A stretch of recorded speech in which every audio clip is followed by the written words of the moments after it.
beautiful, and welcome back to another video. I'm gonna guess by now you have seen a million of these type of videos. How to be productive, my 5 a.m. productive morning routine, how to stay consistent, how to stay motivated. This is not your first time at the rodeo show. And honestly, I love those type of videos too. Even if I have heard the same thing over and over again, there's probably 1 or 2 nuggets that I learn, that I pick up, that I implement into my routine. Or if I watch a productive vlog, maybe it simply just motivates me to do something the next day. Either way, I know you're like me and you struggle to stay consistent. You don't want a boring life, but it just would be nice if every morning can be the same, or if you could predict it, or 50 million things didn't go wrong. Or maybe you beat yourself up a little bit about staying consistent with the gym, staying consistent with building that business. Or maybe, like I said, you just find it all boring. You're waiting for that one video or that one tip to make this fun, to make the routines, the consistency, being productive fun. Don't worry, you're just like me, girl. And that is why I have the perfect video for you today. I'm gonna share with you my favorite productivity hacks that have actually worked, that I've gotten from other influencers, and I've just learned in real life. I'm also gonna share with you how I stay organized and what actually helps me show up consistently and balance it all. My credentials for this video: 1, I went to Spelman College, which is the #1 HBCU. There I was Phi Beta Kappa, summa cum laude. I was president and VP of so many organizations on campus. I then went to law school, where I was a part of Journal, held other leadership positions. From there, I went to business school, where I was a full-time business school student. And then I started adding content creation on top of that. And then today, I'm just a girl in her later 20s that is balancing social life, nutrition, fitness, my mental health, friends, self-care, just all of the ghetto adult stuff that we have to deal with. But I've learned how to make it fun. I've learned how to show up without burning myself out. So that's what we're gonna talk about today. I'm gonna teach you how to glow up, how to get stuff done, but in a soft way. So if that sounds like your thing, if you honestly like everything glowing up, leveling up, pouring into yourself, this is the community for you. If you haven't already joined us, I would love to have you here. I focus on all of those things: how to become your best self, how to get back to you, how to pour into you, because you are worth it. So if you haven't already, go ahead, hit the subscribe button if you're into all of those things just like me. I also want you to give this video a like, and then I want you to comment. There's a trend on TikTok and Instagram right now, and it's like, comment your most unhinged productivity hack, or comment your most unhinged story or something. And it's just people in the comments literally giving like their most wild and crazy hacks for doing something, or product or recommendations. That's what I want you to do in this comment section. I want you to give me your productivity hack that you don't hear anybody else talking about, but that honestly works. For example, I saw this TikTok one day where it was this girl, and she was like, tell me your most unhinged way of like getting out of panic attacks or nervous breakdown. And I saw so many comments saying that they started doing the Rasputin dance. And they're like, you can't be mad. Like, do the Rasputin dance until you get out of it. And I just thought that was so unhinged, but I could honestly see that working. Like, when you're having a panic attack, a nervous breakdown, and you just start Rasputin dancing, like you can't not like calm it down like in a second. Like, you look silly. Everything's silly. Nothing is that serious. So that's what I want you to do in this comment section. Give me a productivity hack that might sound a little crazy, but works for you. I also want to give a major shout out to today's sponsor. I mentioned them in last videos. Last videos wasn't sponsored, but I was ranting and raving about them. This video is sponsored by Nourish. So thank you so much, Nourish, for sponsoring today's video and supporting this community. I am a big fan, and I know you will be too. So without further ado, let's get into this video. So I originally was filming a Q&A. I put a Q&A up on my Instagram. If you're not following my Instagram or TikTok or anything like that, there's a lot of glow up content, and it's like, I don't know, very personal. I get to know you better. But I put up an Instagram poll, like, ask me a Q&A. I'm gonna do a Q&A that'll probably be next week's video. And of course, I kept getting the questions: how do I balance it all? How do I stay motivated? How do I stay consistent? How do I be productive? How do I get everything done? And you know, I usually really get those questions, but I think there was just such an influx of it. I don't know if it's just we're heading into spring and summertime. We might have, you know, suffered from a little bit of seasonal depression, or just like was a little bit more lazy during the winter. But there was an influx of these questions. And instead of just kind of giving a blanket statement, I thought I would film a whole separate video on this. Not only do I feel like I've gotten a really good handle on balancing things, on self-motivating myself, but I think I do it while also taking care of myself as well. The first thing I want you to do is I need you to reframe balance. I don't know why we think balance is, again, waking up at 5 a.m. and doing a morning routine and, you know, meditating and going to Pilates and all this different stuff. Like, that's great. That honestly, it makes me feel powerful. It makes me feel like that girl. But honestly, that is not balance. At least that's not what balance means to me. Balance to me doesn't mean doing everything at once. To me, balance means knowing what to prioritize and when to prioritize it. My mindset around balance comes in different forms. Weekly versus daily. This gives me room to kind of shift my mindset that some days are going to be off. I also focus on seasons in my life over perfection. Because here's the honest truth. It's really hard to balance everything. Something is going to slip. Something is going to kind of fall back. It's just not realistic for us to be in the best shape, take care of our family, take care of ourselves, take care of our partner, have a clean home, be mentally okay, get our 8 hours of sleep, get our 2 liters of water, get our 10,000 steps, hang out with our friends, text them back immediately, have self-care days, all of this different stuff. It's just not realistic. So instead, I pick 1 to 3 things that I'm focusing on in this season. So maybe that season is really about mental health. It's really about journaling. It's really about getting back to me. You know, my social might deplete a little bit because this season right now is about my mental health. Maybe this season is about exploring new things, testing my boundaries, having fun and new experiences. Maybe I'm not as consistent with my journaling, and that is okay. It is okay if you do it on day 1 and then on day 4 and then on day 13. But you know, you're prioritizing texting back friends, reaching out to make plans, doing things you've never done, putting yourself outside your comfort zone. That is your season for that. And that to me is balance. Seasons shift, seasons change. It's not about perfecting everything. And that goes into my last point about shifting your mindset on balance. I prefer to do a few things really, really well than doing everything mediocre. Because if you try to do everything, everything is going to slip. And that's not what we want. So what I want you to take away from that is I need you to understand what season of balance you are in your life. Now, to make this really easy, you can break this up into Q1, Q2, Q3, Q4. You can break this up into summer, winter, fall, spring. You can break this up into 3-month stints. But when we put a time on it and we put a season on it and we focus on a few things and then we look at the entirety of the year, that is balance. All of a sudden it's like, oh, Q1, I really focused on my fitness and I did a fitness challenge in Q1 and I feel really good about my body.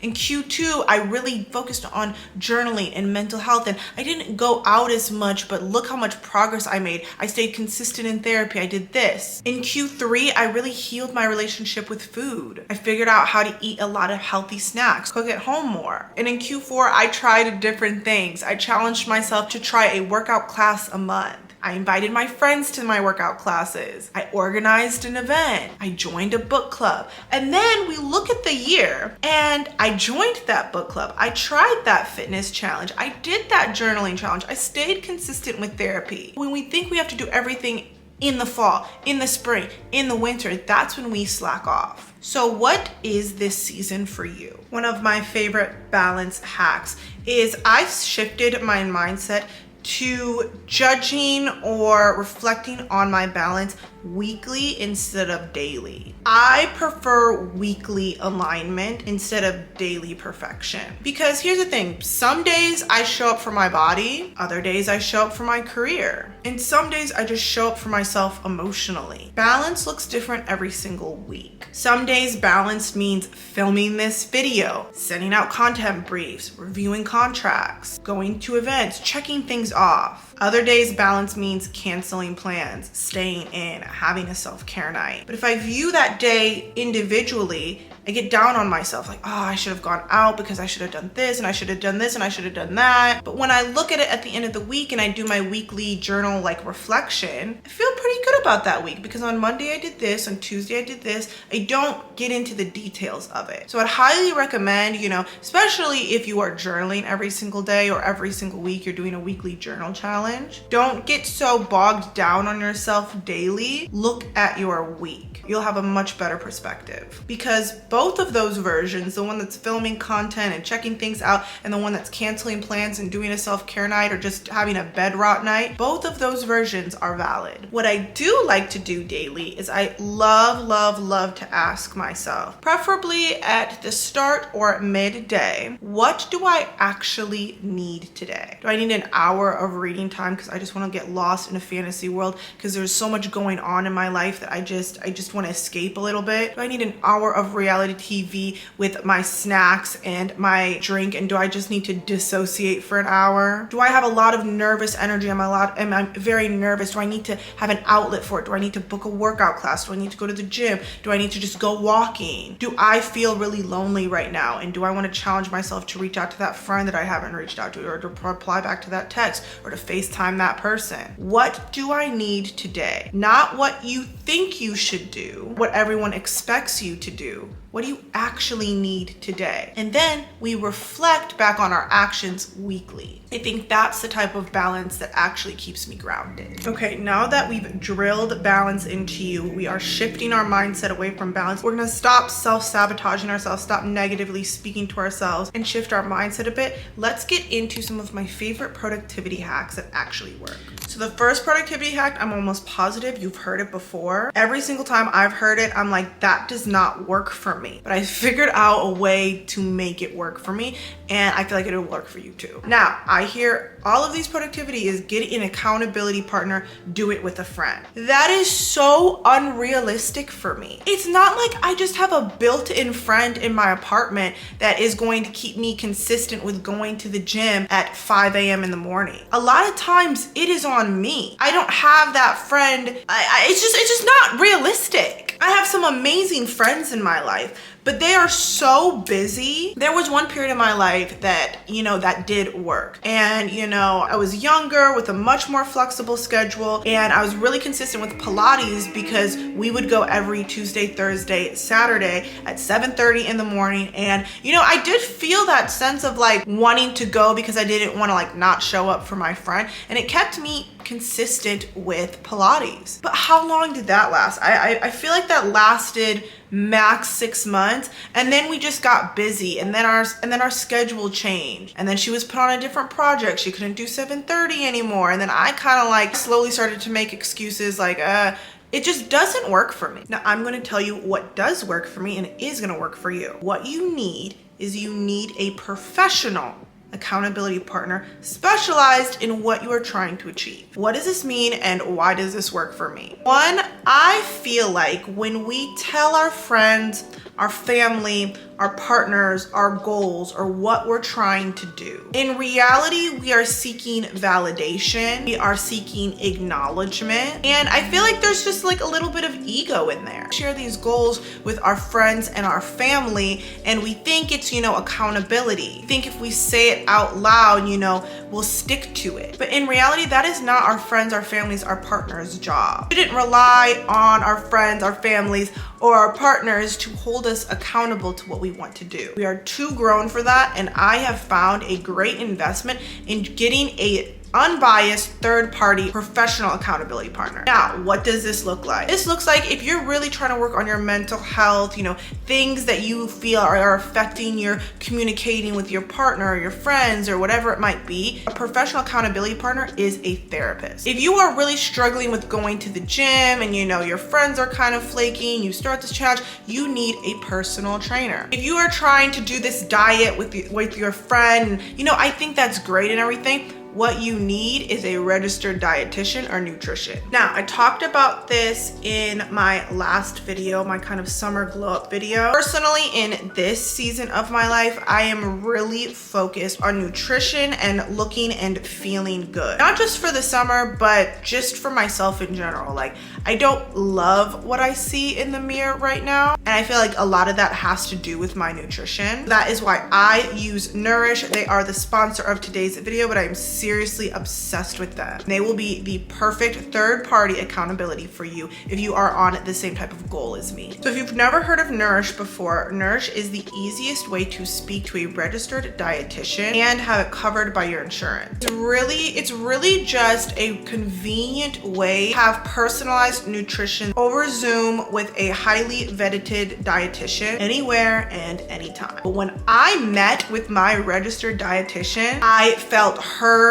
I felt like the goals we talked about were sustainable. Also felt good to, there's a million diets out there, but to have a personalized nutrition plan for my body, for my goals, for my lifestyle, for my busy lifestyle, for her to understand that, it's just set me on such a different path and honestly kept me accountable because I'm not asking a friend or a family or this or that of what they think this is. This is a registered dietitian with a professional opinion that is helping me towards my nutrition goals. Nourish dietitians specialize in a plethora of health conditions such as weight management, eating disorder, gut health, women's health, sports, nutrition, diabetes, and more. And the best part is Nourish also accepts over 100 different insurance plans in all 50 states. 94% of Nourish patients pay $0, and that's exactly what I paid underneath my insurance. Signing up literally took me 5 minutes to do. You can use the link in my description or at the bottom of my screen. You can go on via phone or laptop. I use my phone, and from there you can book your first appointment in under 5 minutes. So far, it has been exactly 1 month I have been with my Nourish dietitian. She's really helped me create sustainable, lifelong skills and healing my relationship with my nutrition, also attuning it to a very productive and balanced life that I want to live. So again, I'll have more information down in my description. Thank you so much, Nourish, for sponsoring today's video and supporting this community. So whatever we're focusing on in this season of our life, we have chosen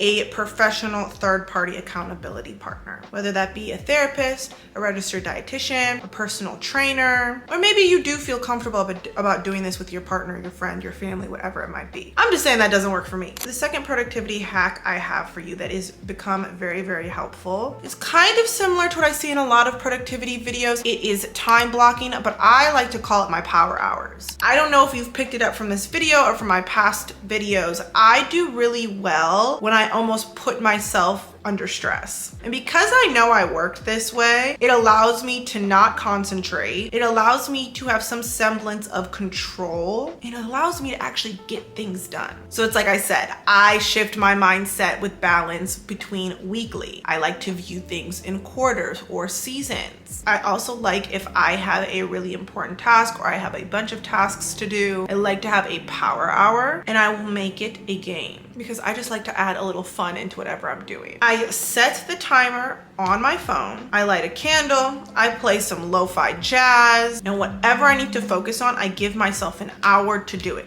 And if I don't do it within that hour, then no pressure. No pressure at all. After that hour, I go grab a snack, I sit down, I set another timer maybe for 15 minutes to scroll on social media, but I give myself that hour. I know people kind of adapt this a little bit. What they'll do is they'll put in a load of laundry and they will do something else while they're doing that laundry, and it gives them kind of like a time for it. You're kind of rushing against the time to get it done. I love the power hour. Whether I'm power houring cleaning my apartment, whether I'm power houring filming, batching content, I'll be like, oh, I have to film this, just do it for an hour. I don't know, it takes the pressure off of it. It makes it fun. And then by the end of it, even if I didn't quote unquote finish, I don't know why my mindset shifts to I got something done. And I think you'll find that you can get a lot done in an hour. Now, this is very similar to time blocking. I know a lot of people time block. I personally kind of do a mix between a to-do list and time blocking. I know people are shifting away from the to-do list. I don't care. I love checking it off. It makes me feel accomplished, even if it's as simple as, you know, text somebody back and then I do it and I check it off. But I will have that checklist or to-do list within a power hour or within a time blocked portion. So I will do my power hour again. I will rest for like 15 minutes or so. I'll do another power hour. I'll have a longer lunch. I'll probably do one more power hour, maybe two if I'm really feeling good that day. And I've had 3 hours technically of very focused and intentional work without stressing myself out and kind of making it fun. The third thing, and I forget the content creator. Oh my gosh, if I remember, I will put it down in the description. She mentioned something about anchor habits. And I was like, my ears perked up. I was like, what's an anchor habit? What is that? She put it more eloquently, but my interpretation of how I've included in my day is she basically tells herself, tricks herself into choosing 2 or 3 habits that, you know, if she gets those done, then she feels accomplished throughout the day. So instead of trying to be productive all day, she picks 2 or 3 habits that set the tone. So I'm gonna tell you what my anchor habits are. I like to choose 3 of them: a morning anchor habit, an afternoon anchor habit, and a nighttime anchor habit. And if I do these 3 things, I feel like I've had a pretty balanced day. My morning anchor habit is making my bed in the morning. That is it. I feel accomplished. I feel like my room looks a little bit better.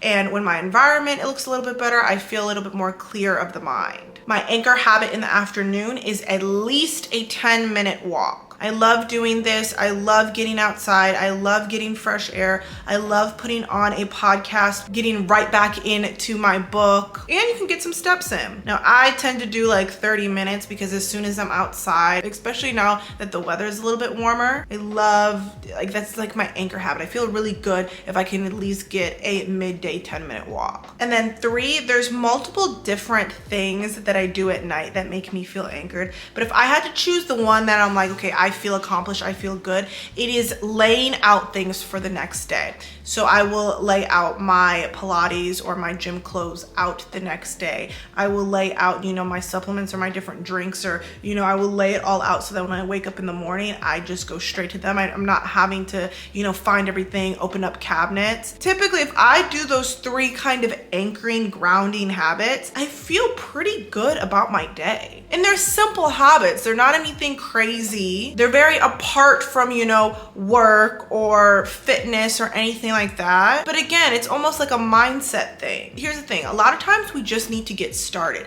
If we know our anchor habit is making our bed in first thing in the day, we want to keep that going in other areas of our life. If we do a midday check-in, hey, we're going to do a 10-minute walk and we get that done, it's going to keep us going. Sometimes we just need that jump start of motivation, of doing what we said we were going to do, so that it trickles into other areas of our life and other areas of our day. Now, this is 4th and second to last of the productivity hacks, but if you like more of these productivity hacks, I can make a follow-up video to this, but I didn't want to overwhelm you. I just wanted to tell you the things that actually worked for me. And I've mentioned this before. I'm sure you see this in my Globe Diaries vlogs. I love and have found so much benefit in romanticizing the small tasks. Sometimes productivity is simply romanticizing the little things. Putting on a good playlist while you work, lighting a candle to set the mood while you clean, making my workspace cozy so I feel like I'm in like a YouTube video or a movie and I'm working. When I make it feel good, I'm much more likely to get more stuff done. And it just works for me. Sometimes I'm even delusional and I will like narrate what I'm doing. I like no camera on or anything. I'll be like, hey guys, I am going to clean my apartment today. I'm gonna show you exactly the products that I use, what I like to use, and how do I go about doing it. And like sometimes I honestly have to trick myself into romanticizing the things that I don't necessarily want to do. Maybe think of that YouTube video that you're not gonna post, you're not gonna show anybody about your fitness journey, where you came from and where you're at now. Like this is like the middle of the video and you're working on yourself and you're creating those healthy meals and you're picking the right playlist and you're sharing your tips along the way. I know y'all see these in my vlogs, but I swear such a foundational part of my morning routine and why I've been so consistent with my morning routine is because it is something about playing jazz or classical music. I feel like I'm in a movie. I feel like I'm that girl. It is something literally free at 99, but it makes like brushing my teeth or, you know, brushing my hair or getting up or walking my dog or, you know, making my meals. If I have classical music playing, I don't know, I feel so elegant, I feel so classy, I feel like so like that girl. So maybe what you do is pinpoint the things that you don't want to do, the work that you don't want to do, the gym you don't want to go to, struggling to reach back out to friends or text people back or put yourself out of your comfort zone, and figure out little ways that you can romanticize that. So this last one actually changed the game for me, and it is planning for the energy that I actually have. Now there's two different parts to this. I think we need to go away from this area, especially us as women, especially as, you know, a community of women, that we show up the same every single day. I think that's more of a male thing. I know it's more of a male thing. What us as women, we run on a 28-day cycle, whereas men run on a 24-hour cycle. So we literally show up differently every single day, typically depending on what stage of our cycle that we're in. So it would be silly for me as a woman to plan my productivity and to base my balance and consistency and motivation of my ideal self, like ideally in my luteal phase,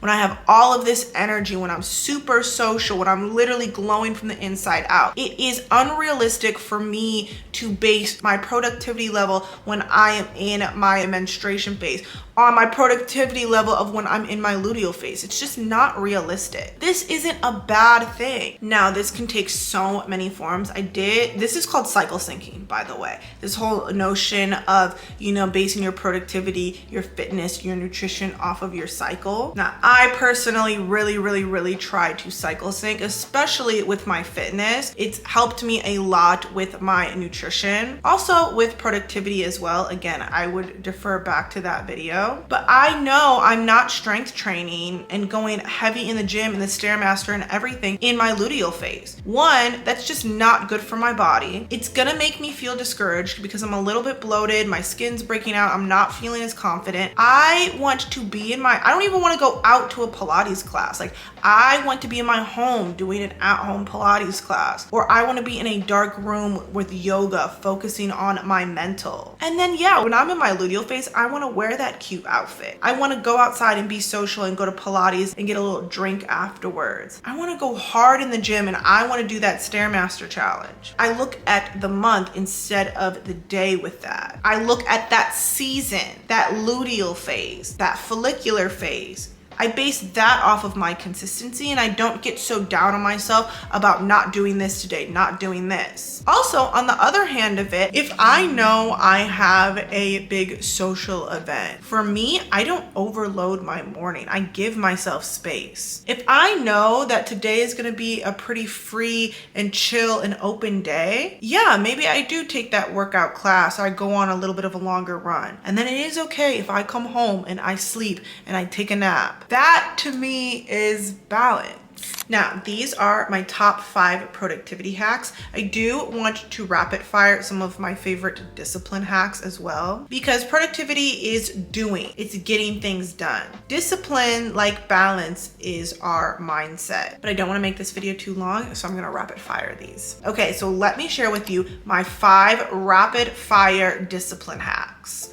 The first one is win tomorrow, tonight. I mentioned this before, but your morning starts the night before. So this means laying out your clothes. I lay out my skincare that I'm gonna grab for the morning. I put out my toothbrush in the spot that I always reach it for. I lay out my supplements. I fill up my tea kettle with water, so all I have to do is press a button. I lay out my clothes to walk Benji. It takes away some of that decision fatigue, and the number one fallout from decision fatigue is not doing anything at all. Because here's the thing, clarity is confidence. And when we have everything laid out for us the night before, gives us confidence starting right at the start of the morning. Number 2, I get this from Mel Robbins, 5, 4, 3, 2, 1, go. 5, 4, 3, 2, 1, go. Get up, move. I did this morning. I was super tired, didn't want to go to my workout class. You know, there's 2 ways of thinking of this. 1, what would my higher self do? And if that doesn't work, I literally just go 5, 4, 3, 2, 1, go. I don't even give myself time to think about it. Your brain will kill the vibe. The thing, and I hope you're getting this from this video, you don't need motivation, you need momentum. You need to just get started going. Once you start, then everything else from there gets easier. This is number 3, it's called the 2-minute rule. If something takes less than 2 minutes, you do it now. You answer that text, you wash that dish, you make that bed, you send that quick email. I feel like a lot of our stress with productivity and why we don't feel balanced sometimes is because we let some of the micro tasks in our day pile up and make us feel heavy. But a lot of them are just 2-minute tasks. So a way to get in front of it is that when that text comes in, when you're done with that bowl, if it takes less than 2 minutes, and you have to tell yourself, this is gonna take me less than 2 minutes to do it now. 4, start seeing rest as your superpower. I romanticize rest and sleep as like my literal beauty sleep. I love putting on an overnight mask. I love putting on a lip mask. I love putting on my retinol, working on my dark spots overnight. Rest is productivity. When you rest, you think clearer, you move faster, you feel stronger, you feel more confident. You really, really need to prioritize your sleep and start romanticizing it. And then 5, very similar to the power hour, you can also do the 25-minute no distractions. This means putting your phone down, choosing one task, focus, take a break, then repeat. The power hour seems too daunting to you, do the 25-minute rule. This is how you actually go from just kind of being busy to actually getting things done. As we ended this video, I want you to know one thing about productivity, discipline, motivation, consistency. Life happens, girl. It's not about starting over. We're starting again. It's always important to go back and reread your why. Why are you doing this? Why are you glowing up? Why are you trying to get back to you? We can't just work out just to work out. There needs to be an emotional reason. There needs to be, that is our accountability of some sort. There needs to be something rooted in it. I am working on this job. I'm doing this power hour. I'm doing this 25-minute rule. I'm getting up for this job to fund a passion project of mine, to start a business of mine, to give myself financial freedom. I am working out because when I am 50 years old, when I'm 60 years old, I want to run around with my children, with my grandchildren, and I want to feel healthy and I want to feel good. I want to focus on my nutrition because I'm literally just sick and tired of seeing what I see in the mirror. I'm tired of it. I don't like what I see. That is my why. I want to wake up and I want to feel good about how I feel. I can give you all the productivity, discipline, motivational hacks in the world, but if you don't have a why, if you don't shift your perspective on balance, if you do not stay grounded in this glow up journey, then you're not going to want to do it. Period, point blank. But if there's anything that I know about you, I know you're a part of this community. I know you watch these videos. I know you want the best for yourself. Hopefully you found this video helpful. Hopefully I didn't just regurgitate things that everybody else has said about productivity and consistency and everything like that. I'm so glad we went over how to shift our mindset around balance, some of my favorite productivity hacks, and rapid firing some of my favorite discipline hacks as well. All things that are going to help you stay motivated, be consistent, and become your best self this year. So again, I want to thank Nourish for sponsoring today's video and supporting this community. I'll have more information down in my description. Also, if by now, girl, you still haven't subscribed, go ahead, join the family. I would love to have you here, especially if you like content like this. Like this video if you're gonna try one of those tips tomorrow. And down in the comment section, if you do try it, let me know how you like it. Like always, girl, I will see you in the next video. Bye, girl.